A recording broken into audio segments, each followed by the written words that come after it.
और इस बीच आपको बता दें कि उत्तराखंड में लगातार हो रही बारिश मुसीबत बनती जा रही है। बरसात के बाद उत्तराखंड में आपदा जैसे हालात एक बार फिर से देखने को मिल रहे हैं। बरसात के बाद मलबे में दबकर टिहरी जिले में 3 और पौड़ी जिले में 1 व्यक्ति की मौत हो गई है।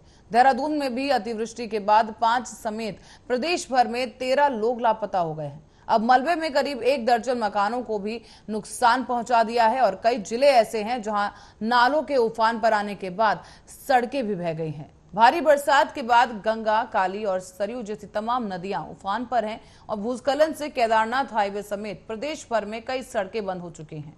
आपको बताते चलें कि नदियां के उफान पर आने की वजह से प्रशासन ने तटीय इलाकों में अलर्ट जारी कर दिया है। बरसात के बाद भूस्खलन से कई मकान भी मलबे में दब गए हैं और अतिवृष्टि से देहरादून, पौड़ी, टिहरी, चमोली और पिथौरागढ़ समेत कई जिलों में नुकसान हुआ है। अब प्रशासन द्वारा राहत और बचाव कार्य किया जा रहा है, लेकिन खराब मौसम प्रशासन के लिए काफी बड़ी चुनौती बना हुआ है। इस बीच मुख्यमंत्री पुष्कर सिंह धामी ने प्रदेश के कई स्थानों पर हो रही भारी बारिश के कारण उत्पन्न हो रही परिस्थितियों के बारे में आपदा प्रबंधन विभाग से जानकारी ली है। प्रशासन पूरी तरह से अलर्ट मोड पर है और प्रभावित क्षेत्रों में आपदा प्रबंधन की जो टीमें हैं वो लगातार काम कर रही हैं।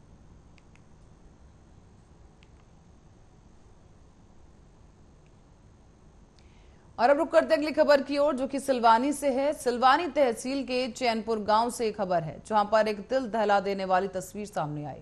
यहां पर लोगों को 4 फीट पानी से होते हुए एक शव को ले जाना पड़ा है और इसी की वजह साफ है कि इस गांव में पुल है ही नहीं। नदी पर रिप्टा बना हुआ है और रिप्टा में कई लोग जाने से भी डरते हैं। आपको बता दें कि लेकिन मजबूरी में लोगों को इस पुल से आना जाना करना पड़ता है और कई बार कई लोग दुर्घटना का शिकार भी हो चुके हैं। मोटरसाइकिल से चलना भी जान जोखिम में डालकर चलने के बराबर है। और आपको बता दें कि गांव चैनपुर के बुजुर्ग की मृत्यु हो गई थी इस दौरान, लेकिन उसी गांव में उनकी ही जमीन नदी के उस पार, वहां पर अंतिम संस्कार के लिए उन्हें ले जाया जा रहा था और इस दौरान रिप्टा में रिपटने से कई लोगों को काफी गंभीर चोट आई है। इस रपटे पर कई जमाने से जो लोग हैं वो रिप्टे से निकल रहे हैं, लेकिन ये काफी खतरनाक है और इनकी यही मांग है कि यहाँ पर एक पक्का पुल बनाया जाए। इस मार्ग से लगभग 10,000 से ज्यादा लोगों को रोज आना जाना पड़ता है और ग्रामीणों का यह भी कहना है कि शमशान की जो भूमि है, ब्लॉक तहसील मुख्यालय जाने वाले जो रास्ते हैं, वो गांव में नदी पर कोई पुल ना होने की वजह से वहां आना जाना लोगों के लिए काफी मुसीबत बन चुका है। इससे क्षेत्र के ग्रामीणों को काफी बड़ी समस्या उत्पन्न होती नजर आ रही है। आप देख सकते हैं तस्वीरों में, यहाँ पर जो लोग हैं अंतिम संस्कार करने के लिए अर्थी को अपने कंधों पर उठाकर और इस नदी को पैदल चलकर पार करते हुए जा रहे हैं।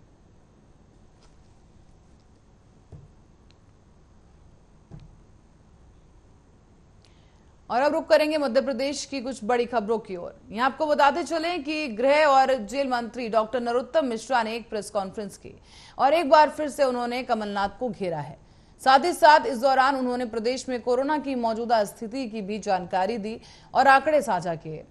आपको बताते चलें कि जोमेटो वीडियो के मामले पर भी नरोत्तम मिश्रा ने कहा है कि शुरुआत में ये वीडियो मॉर्फिन नजर आ रहा था और अब एसपी उज्जैन को कहा गया है कि मॉर्फिन अगर किया गया है तो इस वीडियो की जांच की जाए, सत्यता क्या है उसकी भी जरूर जांच करें।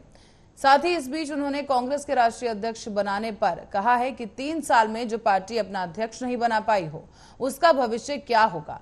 कांग्रेस का अंदरूनी मामला है और कांग्रेस के अंदर जो चल रहा है या जो हो सकता है, प्रियंका गांधी, सोनिया गांधी, राहुल गांधी को चुन लिया जाए। अब केंद्रीय गृह मंत्री अमित शाह के दौरे पर भी उन्होंने कहा है कि अमित शाह आ रहे हैं और पूरा प्रदेश उनकी आगमनी के लिए खड़ा रहेगा। भारत माता के भाल पर गौरव की अमिट छाप अमित शाह जी है। एक भारत और श्रेष्ठ भारत के आर्किटेक्ट भी हैं।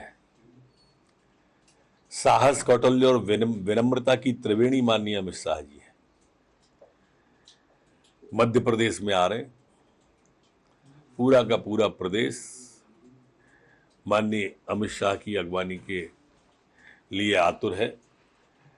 माननीय अमित शाह जी भोपाल दौरे के दौरान 415 करोड़ की लागत के 1537 पुलिस आवास और प्रशासनिक भवनों का शिलान्यास और लोकार्पण करेंगे। भारत माता जिसकी फिल्म पड़ जाती है उसका ट्रेलर कोई देखता है? आप लोग भी सोचो ना इस बात को। जब पूरी की पूरी फिल्म ही फ्लॉप हो चुकी है तो उसका ट्रेलर कौन देखेगा? देखो मित्र, उनने कई बातें कही। बोले मैं नैतिकता की बात करी, मैं सौदेबाज नहीं हूं। जरा ये वो व्यक्ति कह रहा है जिसने शुरुआत की थी विधेयक पे। हमारे दो विधायक आदरणीय त्रिपाठी जी और कोल साहब को जो लेके आया, जिसने सौदेबाजी की शुरुआत की, वो अपने दामन को पाक साफ बता रहा है। वो अपने आप को 23 का कहता है।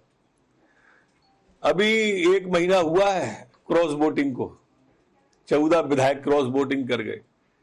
कल आपने जबलपुर के विधायक का भी सुना होगा, कमलनाथ जी के बारे में।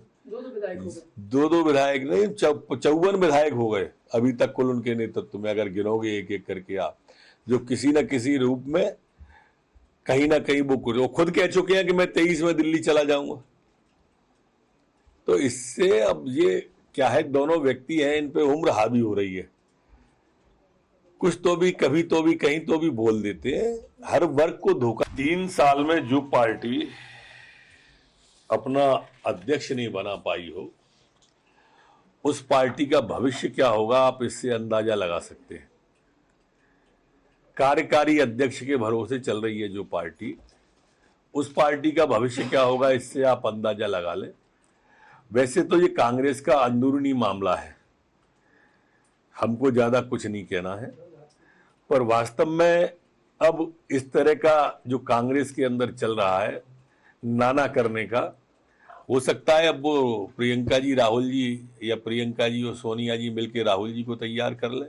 रहना तो इन्हीं में से है। 3 साल में जो पार्टी अपना अध्यक्ष नहीं बना पाई हो, उस पार्टी का भविष्य क्या होगा आप इससे अंदाजा लगा सकते हैं।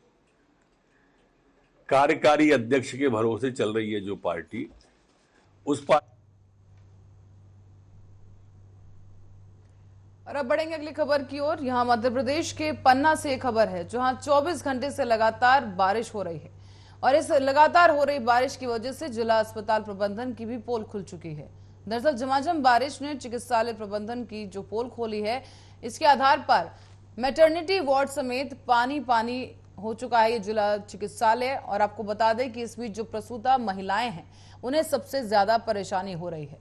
और आप देख सकते हैं खुद से कि किस तरीके से यहाँ पर अस्पताल में पानी भरा हुआ है और इसी पानी से होकर ये जो तमाम तीमारदार हैं और जो मरीज हैं वो गुजर रहे हैं।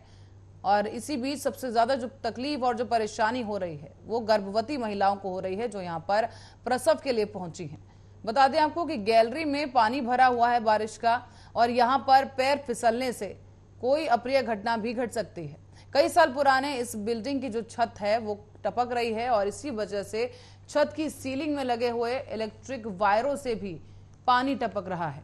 बता दें आपको कि यहाँ पर पानी के कारण करंट आने की भी भारी संभावना है, लेकिन बावजूद इसके अब तक कोई भी इस पर ना तो मरम्मत करवाई गई है और ना ही इस समस्या का किसी तरह से निदान किया गया है।